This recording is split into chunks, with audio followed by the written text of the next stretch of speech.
இந்த ஊரிலே அமர்ந்து அருள்பாலித்துக் கொண்டிருக்கக்கூடிய அருள்மிகு ஸ்ரீ விநாயகர் பகவதி அம்மன் மாரியம்மன் தாயை எங்கள் மனதில் நினைத்துக் கொண்டு எங்கள் இந்த பொன்னர் சங்கர் எனும் நாடகத்தை துவங்குகின்றோம். தாயே, எங்களுக்கு உறுதுணையாக இருக்க வேண்டும்.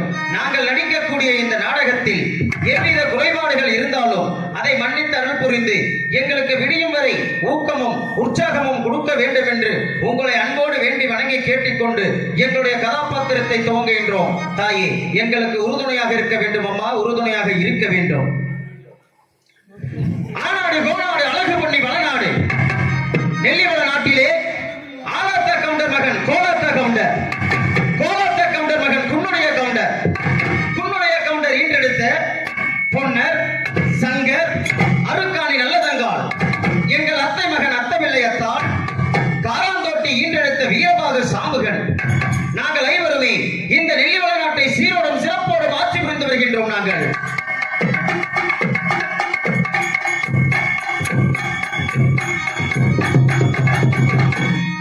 நாங்கள் சீரோடும் சிறப்போடும் ஆட்சி புரிந்து வரும் பொழுது எங்களுடைய தாயார் பெயர் தாமரை வெறியராட்சி, தந்தையார் பெயர் குன்னுடைய கவுண்டர்.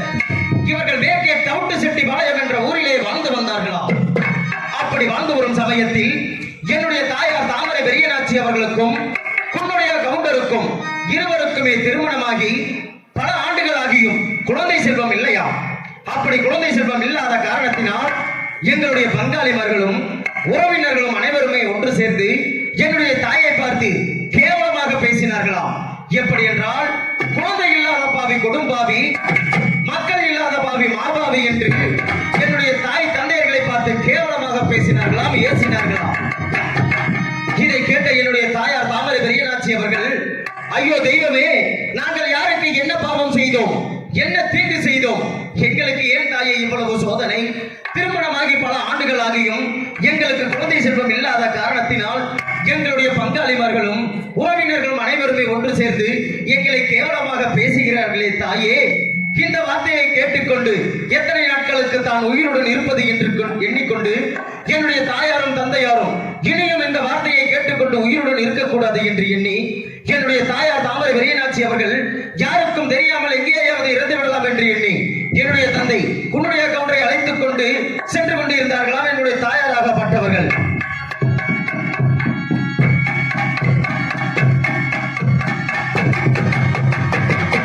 அப்படி எங்கேயாவது யாருக்கும் தெரியாமல் இறந்து விடலாம் என்று சென்று கொண்டிருக்கும் பொழுது அந்த மாயவராகப்பட்டவர் முனிவர் வேடம் தரித்து என்னுடைய தாயை பார்த்து, மகளே, நீ இப்படி தலைவரி கோலத்துடனும் கண்ணீருடனும் அழுது உழம்பிக்கொண்டே சென்று கொண்டிருக்கின்றாயே, இப்படி நீ எங்கம்மா செல்கின்றாய் என்று கேட்கும் பொழுது அதற்கு என்னுடைய தாயார் தாமரை வெறியராட்சி அவர்கள் தெரிவிக்கின்றார், சாமி, எனக்கும் எனது கணவருக்கும் திருமணமாகி பல ஆண்டுகள் ஆகியும் குழந்தை செல்வம் இல்லாத காரணத்தினால் எங்களுடைய பங்காளிமார்களும் உறவினர்களும் அனைவருமே எங்களை கேவலமாக பேசுகிறார்கள் சாமி, கேவலமாக ஏசுகின்றார்கள். இனியும் இந்த வார்த்தையை கேட்டுக்கொண்டு உயிருடன் இருக்கக்கூடாது என்று யாருக்கும் தெரியாமல் எங்கேயாவது சென்று இறந்து விடலாம் என்று சென்று கொண்டிருக்கின்றோம் சாமி என்று தெரிவித்தாராம் என்னுடைய தாயாராகப்பட்டவர். இதை கேட்ட அந்த முனிவராகப்பட்டவர், மகளே, இதற்காகவா உங்களுடைய உயிரை நீங்கள் மாய்த்துக் கொள்ள வேண்டும்? வேண்டாம் அம்மா, நான் சொல்வதை கேளுங்கள். அப்படி நீங்கள் செய்தீர்களானால் உங்களுக்கு நிச்சயம் குழந்தை வரம் கிடைக்கும் அம்மா என்று தெரிவிக்கின்றார் அந்த முனிவராகப்பட்டவர். என்னுடைய தாயார் தாமரை வெறியனாட்சி அவர்கள், சுவாமி, நாங்கள் என்ன செய்ய வேண்டும் என்பதை கூறுங்கள், அதன்படியே செய்கின்றோம் என்று தெரிவித்தாராம். அதற்கு அந்த முனிவராகப்பட்டவர் தெரிவிக்கின்றார், மகளே, வடதேசமாகிய தில்லை சிவ சிதம்பரம், திருவேலாங்காடு, நாகலோக பெருந்தீவு, நடுத்திட்டு கைலங்கிரிக்கு சென்று அங்கே இருக்கக்கூடிய மணலை எல்லில் லிங்கம் செய்து அந்த ஈஸ்வரனை நோக்கி அரகரா சிவசிவா சம்போ மகாதேவா என்று அந்த ஈஸ்வரனை நோக்கி தவம் புரிந்தாள். அந்த ஈஸ்வரனாகப்பட்டவர் நீங்கள் செய்யும் தவத்திற்கு மனமிறங்கி வந்து நீங்கள் வேண்டும் வரத்தை கொடுப்பாராமா என்று தெரிவிக்கின்றார் அந்த முனிவராகப்பட்டவர். இந்த சொல்லை ஏற்றுக்கொண்ட என்னுடைய தாயார் தாமரை வெறியனாட்சி அவர்கள், சுவாமி, அப்படியே நாங்கள் செய்கின்றோம் சாமி என்று ஏற்றுக்கொண்டு என்னுடைய தாயாரும் தந்தையாரும் நேராக மதுக்கரை செல்லாண்டியம்மன் ஆலயத்திற்கு வந்தார்களாம். மதுக்கரை செல்லாண்டியம்மன் ஆலயத்திற்கு வந்து என்னுடைய தாயார் தாமரை வெறியனாட்சி அவர்கள் என்னுடைய தந்தை குன்னுடைய கவுண்டரை மதுக்கரை செல்லாண்டியம்மன் ஆலயத்திலேயே விட்டுவிட்டு என்னுடைய தாயார் மட்டும் சென்றார்களாம். அங்கே வடதேசமாகிய எங்கே என்றால் தில்லை சிதம்பரம், திருவேலாங்காடு, நாகலோக பெருந்தீவு, நடுத்திட்டு கைலங்கிரிக்கு சென்று அங்கே இருக்கக்கூடிய மணலை எல்லில் லிங்கம் செய்து அந்த அந்த ஈஸ்வரனை நோக்கி அரகரா சிவசிவா சம்போ மகாதேவா என்று என்னுடைய தாயாராகப்பட்டவர் அந்த ஈஸ்வரனை நோக்கி தவம் புரிந்து கொண்டிருந்தார்களாம். என்னுடைய தாயாரின் தவத்திற்கு மனமிறங்கி வந்த அந்த ஈஸ்வரனாகப்பட்டவர் என்னுடைய தாயாரின் தவத்திற்கு நேராக தோன்றி, மகளே, என்னை நோக்கி நீ தவம் புரிந்து கொண்டிருக்கின்றாயே, உனக்கு என்ன வரம் வேண்டுமம்மா என்று கேட்டாராம் அந்த ஈஸ்வரனாகப்பட்டவர். அதற்கு என்னுடைய தாயார் தாமரை பெரியநாச்சி அவர்கள் தெரிவிக்கின்றார், சாமி, எனக்கும் எனது கணவருக்கும் திருமணமாகி பல ஆண்டுகள் ஆகிவிட்டது சாமி, இன்னும் குழந்தை செல்வம் இல்லை, குழந்தை வரம் வேண்டும் என்றுதான் தங்களை நோக்கி நான் தவம் புரிந்து கொண்டிருந்தேன் சுவாமி என்று தெரிவித்தாராம். அதற்கு அந்த ஈஸ்வரனாகப்பட்டவர் தெரிவிக்கின்றார், மகளே, உனக்கு என்ன வரம் வேண்டும், எப்படி வரம் வேண்டும் என்று கேட்கும் பொழுது, நீ வேண்டியபடியே உனக்கு 2 ஆண் குழந்தை வரம் கொடுக்கின்றேன் தாயே என்று தெரிவித்தாராம். அதற்கு அந்த ஈஸ்வரனாகப்பட்டவர் தெரிவிக்கின்றார், மகளே, உனக்கு பிறக்கக்கூடிய குழந்தையாகப்பட்டது வீரம் பொருந்தியவர்களாக பிறக்க வேண்டுமா, இல்லை கோழையாக பிறக்க வேண்டுமா என்று கேட்டாராம் அந்த ஈஸ்வரனாகப்பட்டவர். இதை கேட்ட என்னுடைய தாயார் தாமரை பெரியநாச்சி அவர்கள் தெரிவிக்கின்றார், சுவாமி, எனக்கு பிறக்கக்கூடிய குழந்தைகளாகப்பட்டது வீரம் பொருந்தியவர்களாகத்தான் பிறக்க வேண்டும், அவன் ஒரு கோழையாக பிறக்கக்கூடாது, என்னுடைய வயிற்றில் அன்றே பிறந்து அன்றே இறந்தாலும் பரவாயில்லை, அவன் ஒரு வீரனாகத்தான் பிறக்க வேண்டும் சாமி என்று வரம் கேட்டாராம். என் தாய் கேட்டபடியே அந்த ஈஸ்வரனாகப்பட்டவர், மகளே, உனக்கு 2 ஆண் குழந்தை வரம் கொடுக்கின்றேன், அவர்கள் வீரம் பொருந்தியவர்களாக பிறப்பார்கள், அது மட்டும் இல்லாமல் இவர்களுக்கு வயது 16, வாழ்வு 90 என்ற வரத்தை கொடுக்கின்றேன் தாயே என்று தெரிவித்தாராம். அதன் பிறகு என்னுடைய தாயார் தாமரை பெரியநாச்சி அவர்கள் கேட்கிறார், சுவாமி, நான் கொஞ்சி மகிழ்வதற்கு எனக்கு ஒரு அழகான பெண் குழந்தை வரம் வேண்டும் என்று கேட்டாராம். அதன்படியே அந்த ஈஸ்வரனாகப்பட்டவர், நீ கொஞ்சி மகிழ்வதற்கு உனக்கு ஒரு அழகான பெண் குழந்தை வரம் கொடுக்கின்றேன் மகளே என்று தெரிவிக்கின்றார். அதன் பிறகு என்னுடைய தாயார் தாமரை பெரியநாச்சி அவர்கள் கேட்கிறார், சாமி, மணியங்குறிச்சியிலே வாழ்கின்ற என்னுடைய நங்கையாருக்கும் திருமணமாகி பல ஆண்டுகள் ஆகிவிட்டது சாமி, அவர்களுக்கும் குழந்தை செல்வம் இல்லை, அவர்களுக்கும் ஒரு ஆண் குழந்தை வர வேண்டும், அது மட்டும் இல்லாமல் எங்கள் தோட்டத்திலே வேலை பார்க்கக்கூடிய காராந்தோட்டிக்கும் திருமணமாகி பல ஆண்டுகள் ஆகிவிட்டது சாமி, அவர்களுக்கும் குழந்தை செல்வம் இல்லை, அவர்களுக்கும் குழந்தை வர வேண்டும் என்று கேட்டார்களாம். அதற்கு அந்த ஈஸ்வரனாகப்பட்டவர் தெரிவிக்கின்றார், மகளே, நீ கேட்ட அனைவருக்குமே குழந்தை வரம் கொடுக்கின்றேன், இவர்கள் அனைவருக்குமே வயது 16, வாழ்வு 90 என்ற வரத்தை கொடுக்கின்றேன் என்று மறைந்து விட்டாராம் அந்த ஈஸ்வரனாகப்பட்டவர். வரத்தை பெற்றுக்கொண்ட என்னுடைய தாயார் நேராக மதுக்கரை செல்லாண்டியம்மன் ஆலயத்திற்கு வந்து என்னுடைய தந்தை குன்னுடையாக கவுண்டரை அழைத்துக் கொண்டு நேராக சென்றார்களாம் அந்த நெல்லிவள நாட்டிற்கு. நெல்லிவள நாட்டிற்கு சென்று எங்களை ஈன்றெடுத்து எங்களுக்கு பெயர் சூட்ட வேண்டும் என்று எண்ணினார்கள். எங்களுக்கு பெயர் சூட்ட வேண்டும் என்று எண்ணி எங்களுடைய பெற்றோர்கள் எங்களுக்கு எப்படி பெயர் வைத்தார்கள் தெரியுமா? இதோ தெரிவிக்கின்றேனா, அங்கே பொண்ணு ரசி போட்டும் வைத்து எனக்கு பொன்னரும் என்றும் பேரும் வைத்தார்.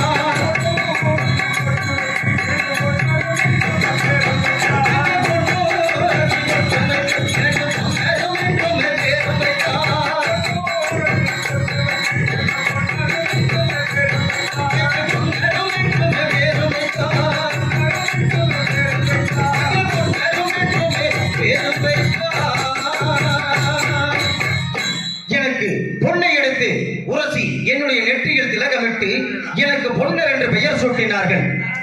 அதன் பிறகு என்னுடைய தம்பிக்கு எப்படி பெயர் சூட்டினார்கள் தெரியுமா? இதோ தெரிவிக்கின்றேன். அங்கே சங்கு ரசி போட்டு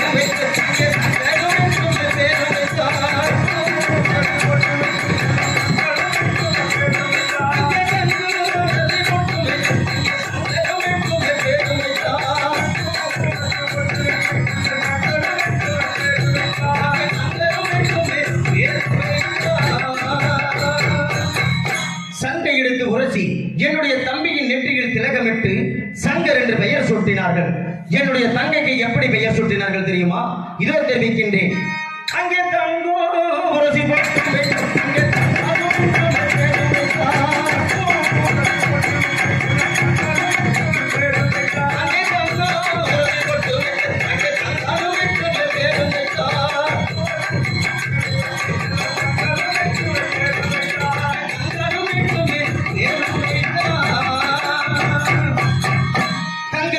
உரசி என்னுடைய தங்கையின் நெற்றியில் திலகமிட்டு அருக்காணி நல்ல தங்கால் பெயர் சூட்டினார்கள். அதன் பிறகு என்னுடைய அத்தை மகனுக்கு அத்தபிள்ளை அத்தான் எனவும், காராந்தோட்டி ஈன்றெடுத்த மகனுக்கு வீரபாகு சாம்புகள் எனவும் பெயர் சூட்டினார்கள். அப்படி பெயர் சூட்டிய பிறகு நாங்கள் சிறு வயதாக இருக்கும் பொழுது எங்களுடைய பெற்றோர்கள் எங்களை அனைத்து விதமான போட்டிகளிலும் ஒரு வீரனாக இருக்க வேண்டும் என்று எங்களை பயிற்சிக்கு அனுப்பி வைத்தார்கள். எங்களுடைய பெற்றோர்களாக பகிட்டவர்கள். அப்படி நாங்கள் பயிற்சிக்கு சென்று அந்த பயிற்சியிலே நாங்கள் வாள் பயிற்சி, வில் பயிற்சி, யானை ஏற்றம், குதிரை ஏற்றம் போன்ற பல வகையான வீர விளையாட்டுகளில் ஒரு சிறந்த வீரனாக நாங்கள் உருவானோம். நாங்கள் சிறுவயதாக விளையாடிக் கொண்டிருக்கும் பொழுது அந்த மேல்நாட்டு வேடுவர்கள் எங்களுடன் விளையாட்டாக வந்து விளையாடுவார்கள். அப்படி விளையாடும் பொழுது நாங்கள் அந்த போட்டியில் வெற்றி பெற்று விடுவோம். அவர்கள் தோல்வி அடைந்து விடுவார்கள். எங்களுடன் தோல்வியடைந்த காரணத்தினால் அந்த மேல்நாட்டு வேடுவர்கள் எப்படியாவது எங்களை பழி வாங்க வேண்டும் என்று எண்ணினார்கள். அப்படி எண்ணி அவர்கள் என்ன செய்தார்கள் தெரியுமா? மேற்கே திருக்காமுலியூருக்கு சென்று அங்கே இருக்கக்கூடிய ஆடு மாடுகளை எல்லாம் கொள்ளையடித்து சென்றார்கள் அந்த மேல்நாட்டு வேடுவர்களாகப்பட்டவர்கள். இதை அறிந்த நானும் என்னுடைய தம்பி கோபமுள்ள சென்னையனும் விரைந்து சென்று அவர்கள் கொள்ளையடித்து சென்ற ஆடு மாடுகளை எல்லாம் மீட்டு வந்து மக்களிடத்திலே ஒப்படைத்தோம். அப்பொழுதும் அந்த மேல்நாட்டு வேடுவர்களுடைய பழி வாங்கும் எண்ணம் ஓயவில்லை. இவர்களை எப்படியாவது தோற்கடிக்க வேண்டும் என்று தேவண்ணா கவுண்டர் மகள் குப்பாய் என்கின்ற பெண்ணை சிறையெடுத்து சென்றார்கள் அந்த மேல்நாட்டு வேடுவர்கள். இதை என்னுடைய தங்கை அருக்காணி நல்ல தங்கை எப்படி தெரிவித்தது என்றால், அண்ணா, என்னை போன்ற ஒரு பெண்ணாகப்பட்டவள் மனத்திற்காகவும் உயிருக்காகவும் போராடி கொண்டிருக்கிறாள் அண்ணா, அவளை எப்படியாவது சென்று காப்பாற்றுங்கள் அண்ணா என்று தெரிவித்தது. இதை கேட்ட என்னுடைய தம்பி கோபமுள்ள சின்னையன் சிங்கம் போல் சீறி பாய்ந்து அந்த மேல்நாட்டு வேடுவர்கள் சிறையெடுத்து சென்ற அந்த தேவண்ணா கவுண்டர் என்ற பெண்ணை, குப்பாய் என்கின்ற பெண்ணை சிறைமேட்டி வந்தார்கள். சிறைமேட்டி வந்து தேவண்ணா கவுண்டர் இடத்திலே ஒப்படைக்கும் பொழுது அந்த தேவண்ணா கவுண்டர் என்ன தெரிவித்தார் தெரியுமா? இவளை நான் என்னுடைய மகளாக ஏற்றுக்கொள்ள மாட்டேன். ஏனென்றால் எப்பொழுது மாற்றானோடு சென்றாலோ அப்பொழுதே இவள் கலங்கமானவள் ஆகிவிட்டாள். ஆகினால் இவளை நான் என்னுடைய மகளாக நான் ஏற்றுக்கொள்ள மாட்டேன். அப்படி என்னுடைய மகளாக நான் இவளை ஏற்றுக்கொள்ள வேண்டுமானால் அந்த மதுக்கரை செல்லாண்டி அம்மன் எனக்கு ஒரு அசரிய வாக்கு தெரிவிக்க வேண்டும் என்று தெரிவித்தார்.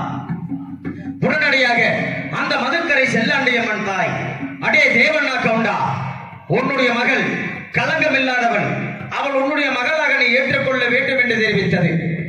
அப்பொழுதே, தாயே, தாங்கள் கூறியபடியே செய்கின்றேன் அம்மா என்று அவருடைய பெண்ணை, குப்பாய் என்கின்ற பெண்ணை அழைத்து சென்றார். அதன் பிறகு அந்த மேல்நாட்டு வேடுவர்கள் மேல் தேசத்திலே வீரதங்கால் என்னும் பெண் வளர்த்து வந்த பன்றியை ஏவி விட்டார்கள். அந்த பன்றியாகப்பட்டது கீழ் தேசமாக வந்து உறையூர் சிவசோழராஜ மன்னர் நாட்டிற்கு சென்று அங்கே பயிரிடப்பட்ட அனைத்து வெள்ளாமைகளையும் அழித்து நாசம் செய்து வந்தது. இதை பார்த்த அந்த ஊர் அந்த நாட்டு மக்கள் அனைவருமே மன்னரிடத்திலே சென்று முறையிட்டார்கள். எப்படி என்றால், மன்னா, ஏதோ ஒரு பன்றியாகப்பட்டது நம் நாட்டிலே பயிரிடப்பட்ட அனைத்து வெள்ளாமைகளையும் அழித்து நாசம் செய்து வருகின்றது மன்னா. இந்த பன்றியை தாங்கள் தான் கொன்றாக வேண்டும் என்று முறையிடுகிறார்கள்.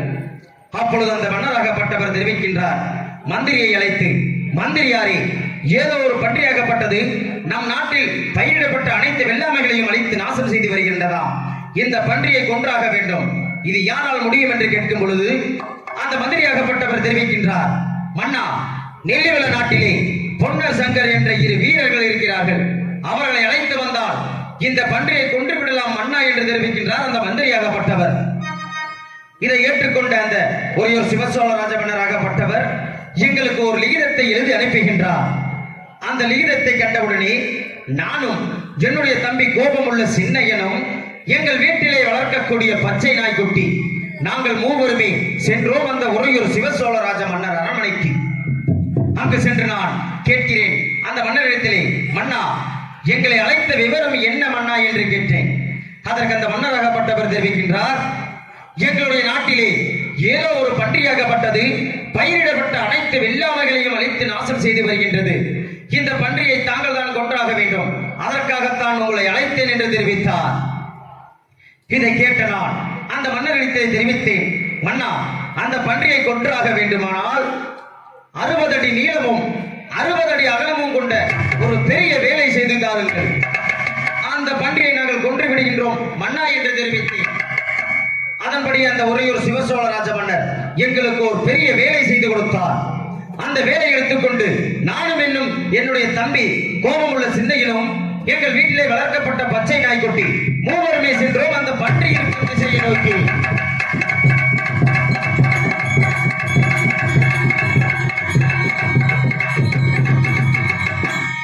அப்படி அந்த பன்றி இருக்கும் திசையை நோக்கி நாங்கள் சென்ற பொழுது எங்களை கண்டவுடனே அந்த பன்றியாகப்பட்டது எங்களை கொள்வதற்காக எங்கள் எதிரே பாய்ந்து வந்தது. இதை பார்த்த என்னுடைய தம்பி கோபமுள்ள சின்னையன் எடுத்தான் ஈட்டியை ஓங்கி ஒரே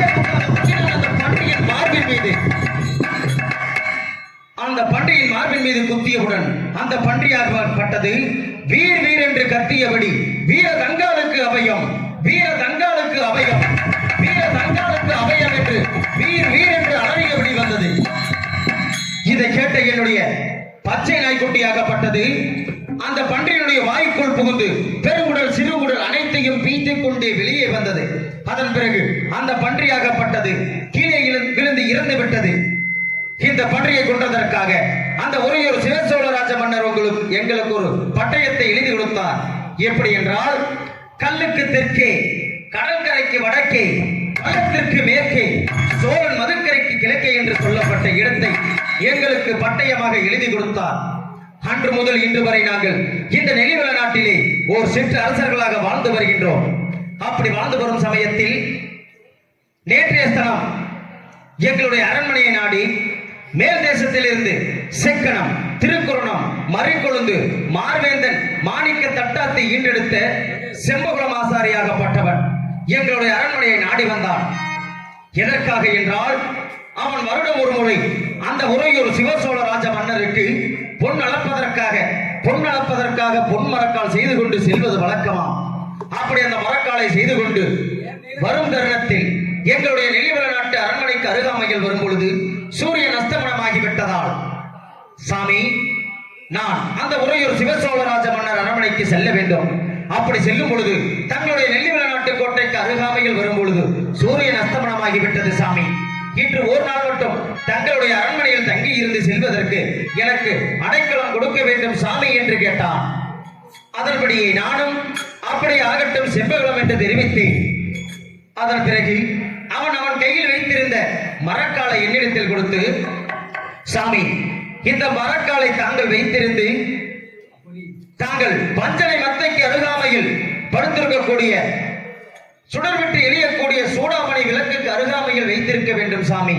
நான் அதிகாலையில் எழுந்தவுடனே தாங்களிடத்தில் இருந்து அதை பெற்றுக்கொண்டு செல்கின்றேன் அந்த உறையூர் சிவசோழராஜ மன்னர் அரண்மனைக்கு சாமி என்று தெரிவித்தார். அதன்படியே நானும் அந்த மரக்காலை வாங்கி சுடர்விட்டு எரியக்கூடிய சூடாமணி விளக்குக்கு அருகாமையில் வைத்திருந்தேன். அதற்கு என்னுடைய தங்கை அருக்கானில் இளதை தங்கையாகப்பட்டது தெரிவிக்கின்றது, அண்ணா, இவன் ஏதோ ஒரு சூழ்ச்சியாக வந்திருக்கின்றான் அண்ணா. ஏனென்றால் நேற்றைய ஸ்தலம் நான் ஒரு கனவு கண்டேன். எப்படி என்றால், மேல் தேசத்தில் இருந்து செம்பகுளம் ஆகப்பட்டவன் நமது அரண்மனையை நாடி வருகின்றான். அவன் தாங்கள் கரத்திலே மரக்காலை கொடுத்து வாக்குவாதங்கள் செய்து தங்களை வெள்ளாங்குளத்திற்கு சத்தியத்திற்கு அழைப்பது போல் நான் கனவு கண்டேன் அண்ணா என்று தெரிவித்தது. ஆகையினால் இவனை நமது அரண்மனையில் தங்க வைக்க வேண்டாம் என்று தெரிவித்தது. அதற்கு நான் தெரிவித்தேன், அம்மா தங்கமே, வானத்திற்கு கீழே பிறந்து விட்டோம். எவ்விதி வந்தாலும் அவ்விதியை சமாளித்துதான் அம்மா ஆக வேண்டும் என்று என்னுடைய தங்கைக்கு புத்திமதிகளை எடுத்துக் கூறி வழி அனுப்பி வைத்தேன் அரண்மனைக்கு. இப்பொழுது நானும் புறப்படுகின்றேன் அரண்மனைக்கு. இதோ புறப்படுகின்றேன், நான் புறப்படுகின்றேன்.